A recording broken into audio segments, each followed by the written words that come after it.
and they are very happy to receive us.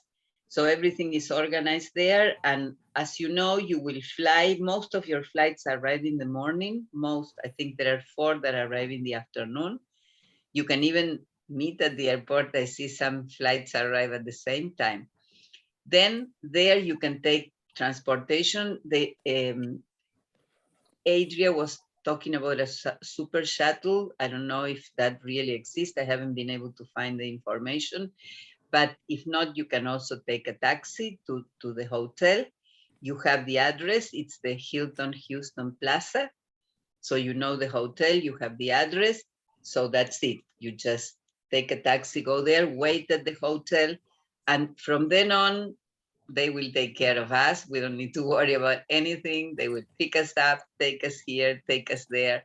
So that evening we will have a welcome dinner, and somebody from the Department of Education will come also, will be with us. So that's great. Gary Thomas will be with us. So that's great. So then next day the program will start, and you will have lectures, and we will go to places, and you will have some basic Spanish lesson, and well, different kind of things. And eventually they will take us to the airport. So money. As you know, you had to pay $600 to RISE for the pre-departure orientation. Well, it's too complicated, so they prefer that we give them the money, we transfer the total amount, and you give me the 600. I will ask you to give me the 600 in cash, and now I will enter into a very complicated and crazy thing about this country. Argentina is crazy, and we have like the dollar. We have like 2 prices for the dollar. We have the legal official price for the dollar, which is very low, and we have the unofficial price for the dollar. So if you pay with your credit card, they will give you the official rate. So you will get, for instance, for each dollar you have, they will give you 120 pesos, I think. If, on the contrary, you pay with cash, they will give you 200 and something pesos for each one of your dollars. So we use cash most of the time in dollars. If you pay in pesos, there's no problem with credit card. I mean, you can use credit cards all the time here. There's no problem with that. But the rate, the exchange rate you will receive will be a little bit lower. So I volunteered to bring those $600 in cash to the commission so we can use them here for twice its value. If we transfer them, it would be very complicated because you would have to, each of you transfer the money to an account that has a cost, and then you would have to bring it to Argentina. So it's easier if you just give me the cash and I transfer it in one time to the university. That's one thing. The other thing is we will give you $1,100 for per diem, which again, as I say, it's a lot now if you use the unofficial market. So we will transfer the 1,100 to you, and I will ask you to bring it in cash if you want. If you don't want, you can use your credit cards, but the value of the money will be less. So whatever you want to do, you can either, you will have it in your account before coming to Argentina. You can either take it through teller machines as you do in the States. Apparently, if you do it, Laura, what's the name of the thing the embassy uses? Or Melina, the bank they use? Western Union. Western Union, yes. So, for instance, the people at the American Embassy use Western Union because it's the only thing that gives them something closer to the 200 pesos for each dollar. So anyway, you can either use your credit card and there will be no problem, and they will give you 100 and something pesos for each dollar, which is the official value of the dollar here.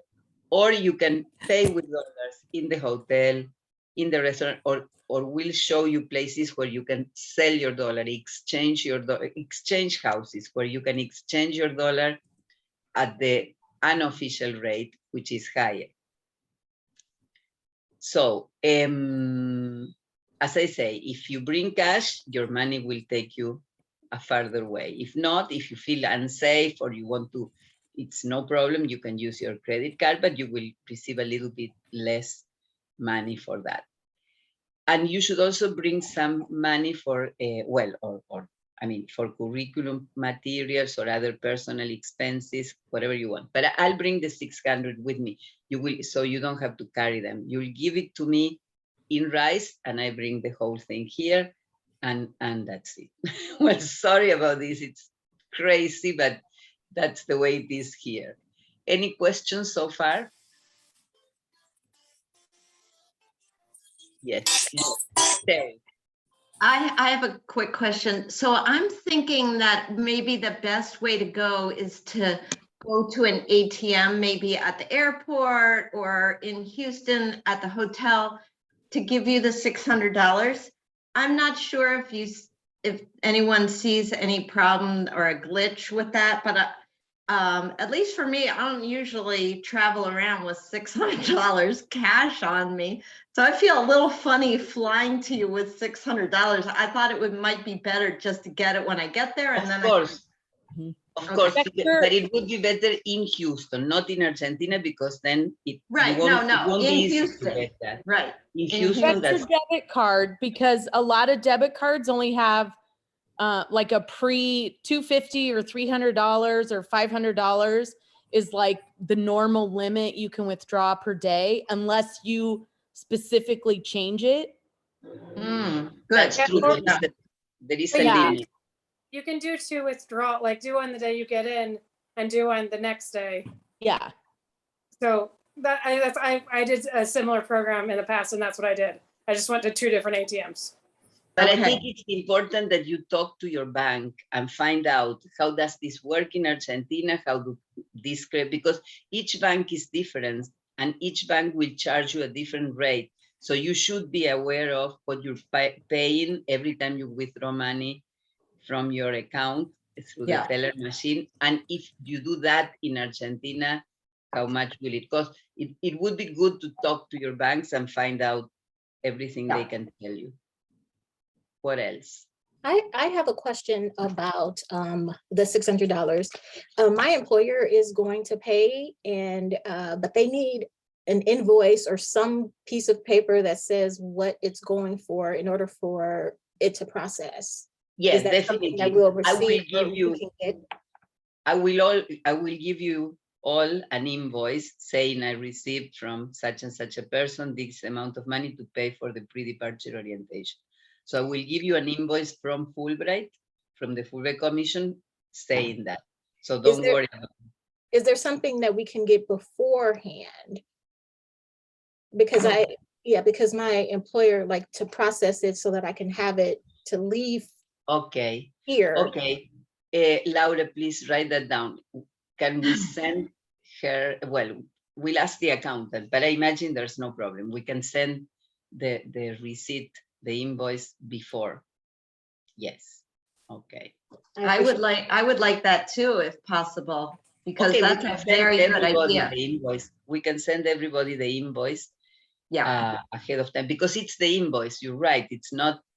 Then you when you pay, we sign it, but this is just an invoice. Okay, so we can send everybody the invoice before, ahead of time.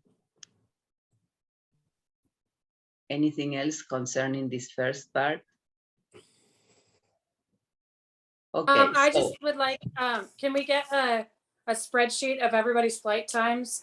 It'll be easier for us to arrange that. Oh, I thought you had it. Sorry, I thought we had sent it to you. Laura, please write down. So is Majo here?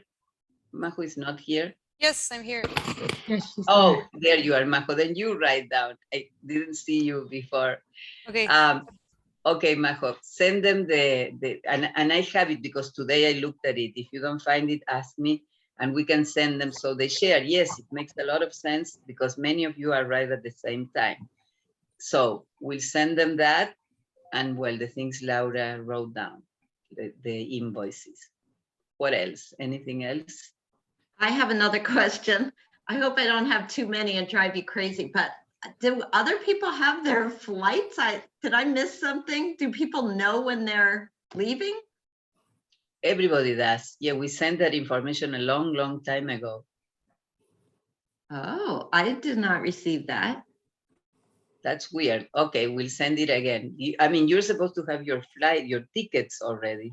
All this time I thought, oh, it's so strange because I would think that you already bought them. Yeah, we bought them a long time ago. We sent them to everybody. So I suppose everybody. Okay, so send it again to Terry. Please. Terry, it came through with like I almost deleted it right away because of like the numbers and stuff that were in the email subject line. So you just might want to look back and see.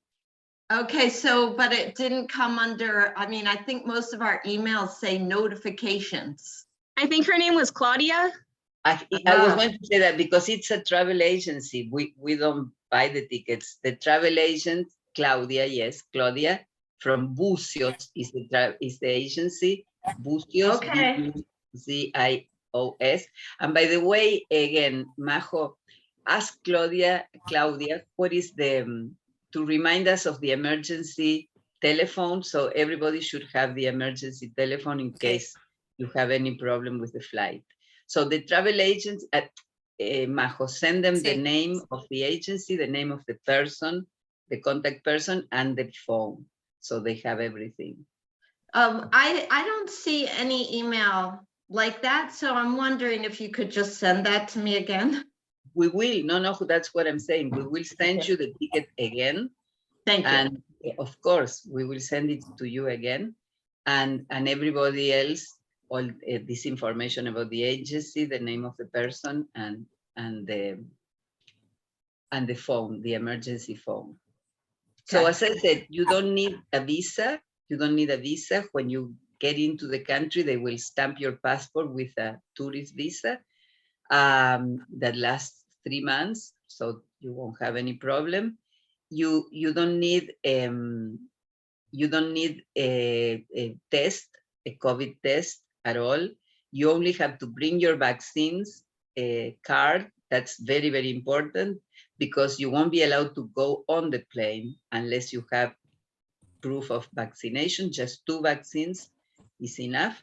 And then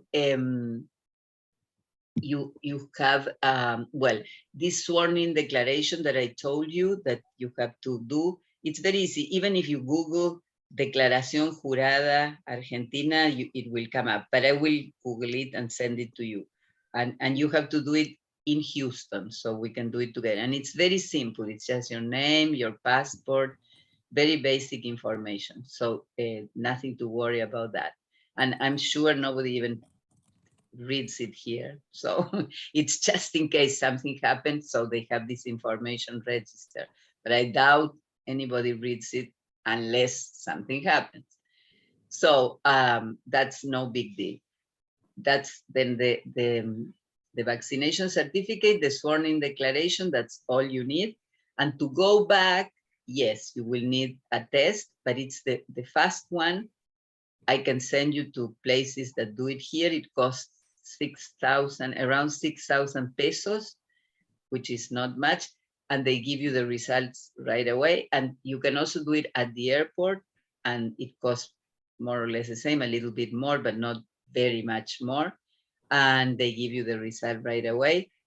Or as you were saying, you can probably bring tests from there and just do it by yourself. I don't know if because this is the US government, it has nothing to do with that.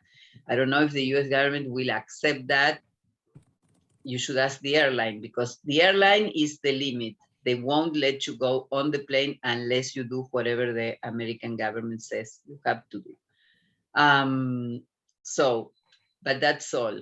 You can do it here very easily, and it has to be the same day when you travel. It cannot be done earlier than that. Do we need to schedule an appointment for the test? No, you just show up and maybe you wait, but it's pretty fast. No, you don't need an appointment. I can give you, as I say, a place where we usually do it with the grantees.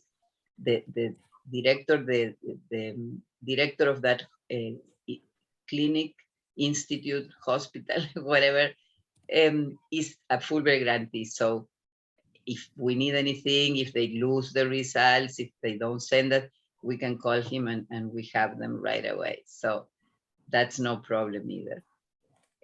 What else? Clothes, as we've been telling, do not bring much, do not bring big suitcases because you will want to kill yourselves because there's a lot of traveling. Also on domestic flights, like in the States, they will charge you for extra weight. So they allow you to bring a lot on the international flight, but very little on the domestic flight. So be careful about that. Check with the airlines before coming, make sure, and then, well, you can always leave some things in Buenos Aires since we are coming back to the same hotel, or you can leave things at the Fulbright Commission, that's no problem. But what you are going to be dragging around, think about it because you will have to drag it around. We are very informal. Argentina is not a very formal country in dressing, so you don't need to dress formally. You, of course, need to have one thing just in case we go to a fancy place, but not much. Even at schools, people dress informally, so don't worry about that much. Bring warm clothes because it's winter. I mean, nothing compared to the United States, to some parts of the United States. It doesn't snow here, only in the mountains. So it will, I don't think it will ever be below 30 degrees. I think it will be 30 up, but 30 with chilly winds and not as good infrastructure as you have in the States, maybe not that much heating, can be chilly. So bring layers, things that you can take off, and comfortable, again, comfortable, warm layers. What else? Will we spend a lot of time outside, or is it mostly like walking from a bus to a place, or is it mostly inside? No, mostly outside, I mean, or half and half, but there will be a lot of outside because Argentina is a big country, very big. The length of Argentina is like the width of the United States, so it's big, but it's narrow. It's not as big as the United States because it's narrower, but it's a beautiful, we are only close to 50 million inhabitants. We just learned 2 weeks ago. I always said 40 million, but we had a census after 10, 12 years. So now it's closer to 50. And we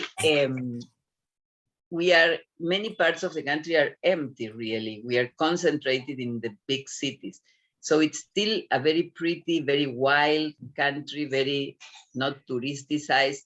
So it's very nice to see the outdoors, really, and to spend time outdoors. So it's a mix, because you will also be visiting museums and schools and universities. But we will do a lot outside because it's worth it. More questions? For the pre-check-in of the flight from Houston to Buenos Aires, we need to do it, or you do it online? Or The check-in, you mean? Yes. If you can, no, once you got the ticket, it's yours. The agency cannot do anything, or the airline. Once a person gets a ticket, it's yours. So any changes or things, I think you are the only one that can do that. With check-in is another problem these days, because, for instance, they never let me do check-in online. I don't know why. So I always have to show up and do the check-in in person. And I have global entry and everything. I cannot use it. I don't know why, since COVID. So it may happen that you can do it online, but we will be all together in Houston. So any problem, we can help you with that, because it's only 24 hours before the flight. So you can do it online or just go to the airport, go to the table and they will help you do it there. There's no problem. And they will take us to the airport several hours before the plane leaves, so there will be plenty of time for all that. More questions? Yeah, I do. I have questions about the gifts. I For- read all about the gifts. Oh, through the chat. So are they, because I missed part of that, they're for the teachers or for the kids? Whatever you want. You don't have to bring gifts. If you want to bring gifts, that's fine. But whatever you want to do, you won't see many kids because it's as unfortunately, as I told you, and because we had to change the time, it's even worse. It will be summer, it will be winter vacation. So most of the schools will be closed. We will only see schools in city of Buenos Aires and probably in the city of Córdoba, and that's it. Because in the rest of the country, it will be the winter holidays and all the schools will be closed. We've managed to collect teachers that will meet with you in different places and talk to you, but you won't be able to see their schools because they will be closed. It's the worst time in the year, and it's the only time you can come. So we've been through this a million times. And I tried to start it earlier this year in June, but you can't, many of you can't. So it's impossible. And here, July is like August in the States. It's like nobody's around. What else? Okay, that makes sense. How many schools are on our final itinerary? How And many grade- what? How many schools and what grades are they? I know it was on the original, but like How how many schools are we going to be able to visit?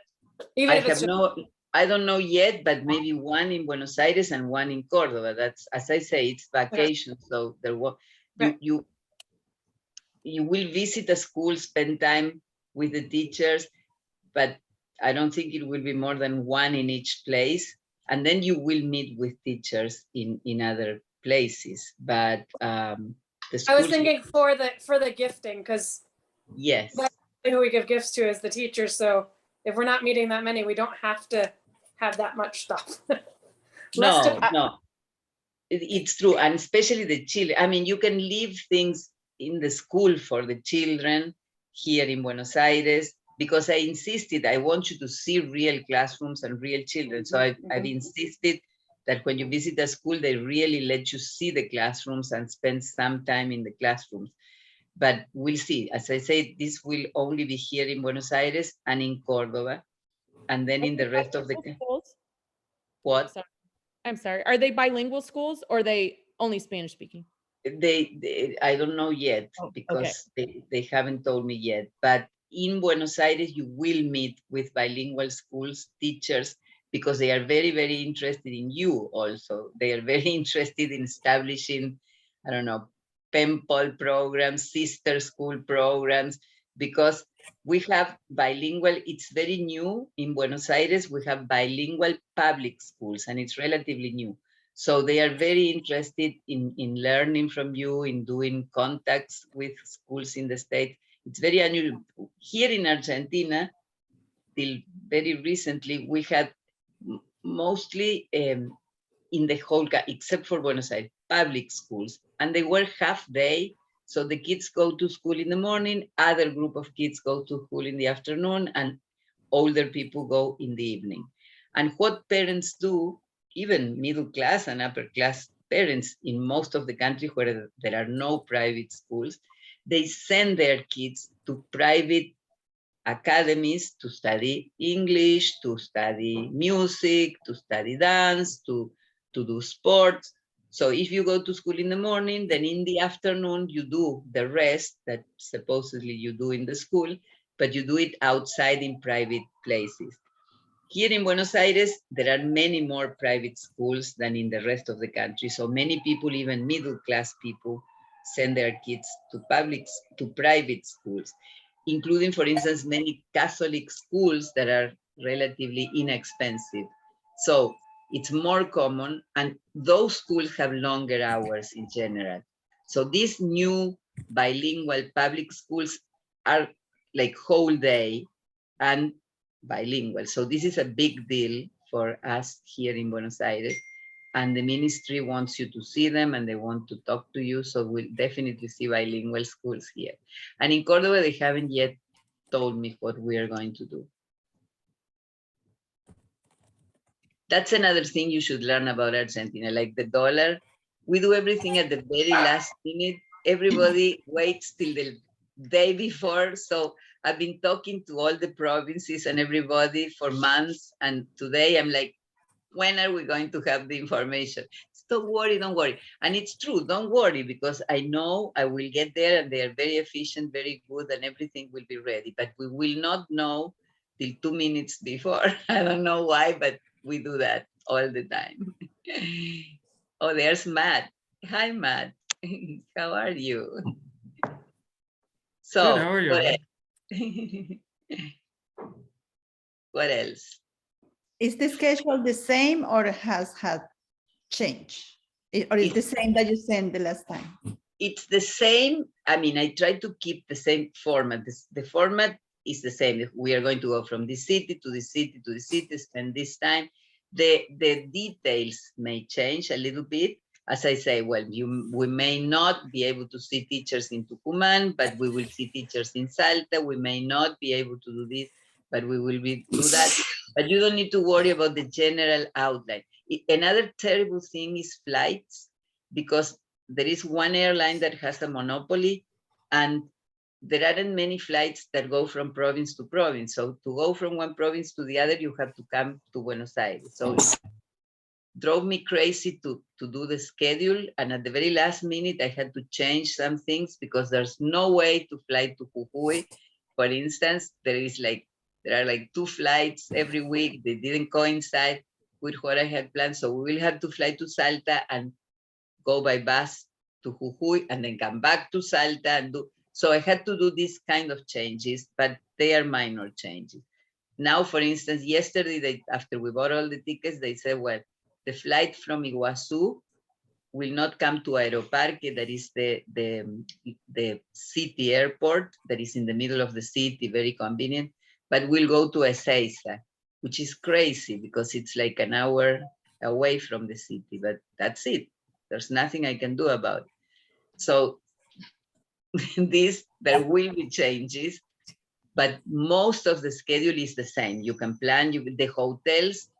We already know what the hotels are. We already know the dates. You already have even the dates of the internal, have the tickets for the domestic flights also. You have all the information about the flight. I mean, to tell your family, to tell your friends, you have all the information. And then inside the program, little things may change. Today, we sent you this survey because we really want to know what else should we know about you? What are your concerns? What are your goals? What do you want to get from this? What else can we do to make it more successful for you? Do you have any problems with food that we should be aware of? Anything, health issues that we should be aware of? So this is totally private. It's just for us to know and be able to help you more. So write whatever you want in that survey. It's just for us to be aware of things and be able to help you more. Norma, how many of the Fulbright people from Argentina are going to travel with us? I assume you're with us. No, I can't, because unfortunately, we are also having the enhancement. July is terrible, but then everything has to be in July. So we have the enhancement program, the midterm enhancement program for 40 American grantees that are all over the country and will come to Buenos Aires. So you will be with my staff. Somebody will go with you everywhere, and we will have local people also that we know very well that will be with you all the time. I hate this because I love this trip, but I may visit with you somewhere, but I'll have to be here in Buenos Aires with the 40 American grantees that will be here. But Laura will go, sorry, yes. No, Laura will not go. Melina, Marisa, Elena, Elena, Maria Majo. Jose. Elena, Majo. So we'll see. I mean, they will go, and we'll see if we send 2 persons to certain places. Okay. Milena, Marisa, and Elena. Yes. Melina. Okay. Yes. I was just curious. Anything else that you would like to know? As you know, well, you will have to write the product of this trip will be a curriculum project. You will start thinking about it. I read in the guidelines that IFLE will provide guidelines. Maybe they already have.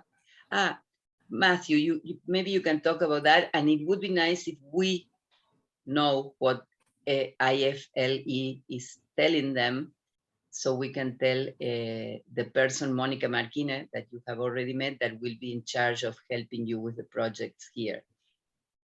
Sure. So I saw her give the presentation during one of the earlier sessions, right? One of these online meetings, and she did a really good job. So it sounds like she has a very good idea of what exactly is expected. But if you don't have that copy of the curriculum guidelines, I can email that to people again. You can just send me an email. I'll send it to you if you can't find it. But those are guidelines. They can also help you think through some of the same things that she helped explain before, things like what questions can you ask yourself to think about the scope of the project you want and so forth. So, but you can always send me an email as well if you have specific questions. The main thing is that at the end of the seminar, you're going to submit it to the IRIS system along with a report on your outreach activities. Those are the 2 main things that you'll have to do at the end. Exactly. So you will get these general guidelines, then we'll talk more about it, and you will get more guidelines during the PDO, but then you'll be in Monica's hands. As Matthew said, she knows very well. She's done this with previous groups, so she knows what she's doing, and she will be able to help you. You will meet with her the day you arrive. I mean, the first day of the program in Buenos Aires. Then you can talk to her as you go along, and during the last part of the program, you will spend the whole day with her, and you will talk, each of you will talk about your specific project and how it has evolved. And then October 15th, you have to hand in the final copy and to us, and then December 15th to IFLE. So this is more or less the plan. Anything else? Sorry, just a question about the project. When we submit it in October, is there a chance to get feedback to make improvements, or is that's it? Yes, that's why there is some time in between what you hand us and what you hand IFLE. Yeah, I think, I mean, and Matthew, correct me if I'm wrong, but I think that's the purpose. Absolutely. And in fact, we always like the commissions to get to see the projects because they were also there. So they're going to give better feedback than, for example, I could. So that's one of the reasons that you get that feedback. Then you can revise it how you like before submitting it and getting it out there and disseminating it for other educators to use. Excellent. I have Norma, one. Oh, go sorry, ahead. Sorry. No, you go. Okay, thank you.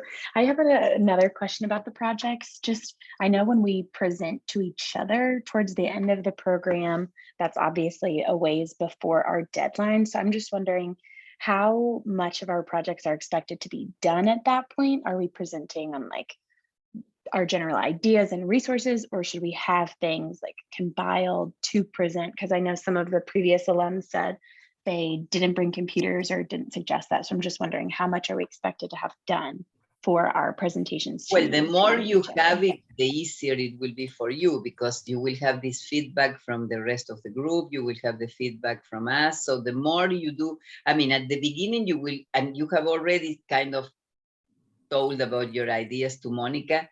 When you come here, you will have more clear ideas, I expect. And then after, as you go along, you can start working on it. I mean, the more you have, the better, but it's up to you. Okay, thank you. You're welcome. And Terry? Well, I have a terrible question. I almost hesitate to say this, but it's on my mind, so I will.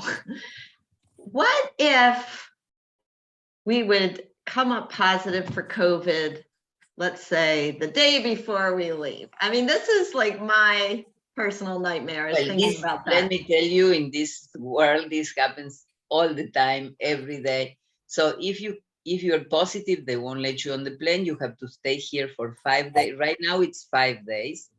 And after that, you can go even if you check positive, because they say you keep testing positive for quite a while. So I think, right, and this again changes like every day. It may be different by the time you're here. But right now, the United States government says if you test positive, you cannot go on the plane. You have to stay for 5 more days, and then you can go. But you would help us to catch up. What do you mean? You would help us to come to the country late and join the group. You're talking the other way around. You're talking, what if you test positive in the state? Oh, of course. Yes. No, I was. That's what I'm afraid the other of. way around. No, if I get stuck in Argentina, that's okay, but I don't want to miss anything. No. Of course, if you get sick there, I mean, again, we'll help you catch up. Of course, you will miss mostly the pre-departure. Yeah, I'm part of the Buenos Aires, but of course we will help you. If you get stuck here, we will also help you. Okay, thank you. Back here. I'm sorry to bring up that terrible topic. No, it's a good question. These days, it's totally good. And airplane delays, it's another nightmare. I just came back from a conference in Denver. It was a total nightmare. Some of my colleagues are still floating around because there were storms in the States, so all flights were delayed. They were stuck in Denver for 1 or 2 days because then everything has to be rescheduled and they don't have enough flights because there isn't enough people that want to work. There aren't enough pilots, there aren't enough controllers. No. So they came to Argentina, they couldn't land because there was fog. I was lucky. My flight worked very well, but other colleagues couldn't land because there was fog, so they were taken to Uruguay. Uruguay is very small. So many planes were taken to Uruguay that they wouldn't let them off the plane because they said, we don't have space for so many people. So they sat on the planes for 5 hours. Then they took them to a distant city. So it's anything may happen these days. I mean, I hope not, but we have to be ready to just laugh and have fun. At least that's right. And we'll put a nice face, the best face we can. But these days, and that's why I kept telling you when you ask me questions, it's not only the Argentine style, it's life. Everything changes minute by minute. So I cannot tell you many things. Luckily, it has stabilized in the last months, the COVID thing, I mean, in both countries. So, but who knows? Yeah. All right. Thank you. Anything else? Well, if you don't have any more questions, you will have more, and you feel free to send us any questions you have. I'm glad we talked because, as you see, many things came up that we had forgotten, we didn't realize you didn't know or were going on. So I'm very glad we talked, and we will keep talking, and I'll see you in Houston. I do have a quick question. I'm sorry. Sure. No. When we arrive in Houston and we arrive to the hotel, how is the check-in process? Do we check in as a whole group when everyone arrives, or how is that? No, you just check in. Rice distributed the rooms. As you know, well, we have one man in the group, one male in the group. So we'll have double rooms for everybody, and we'll have one single room for the only male. And one of you will have a single room. We'll alternate that. And you can decide who you, if you want, I mean, you can decide who you want to stay with. You can change rooms as we go along. You can do whatever you want. The rooming, it's up to you. We have a rooming to start with, but you can make any changes you want. So you will check in the hotel. Rice will have assigned you a room and a companion for that room, and that will be it. And if you say, well, I'd rather exchange places with you and be with somebody else, that's fine too. We don't care. Anything else? So I'll be there. I will arrive on Sunday, so I'll be there if you need anything. And they will pick us up for the welcome dinner that night. Okay, well, great seeing you all, and let's keep talking. Ciao. I think Sherry has one question. Oh, sorry. How many of us are there? 16. 16? Yes, yes. 16. Okay, bye. Bye. Bye, thank you. Bye-bye. Bye.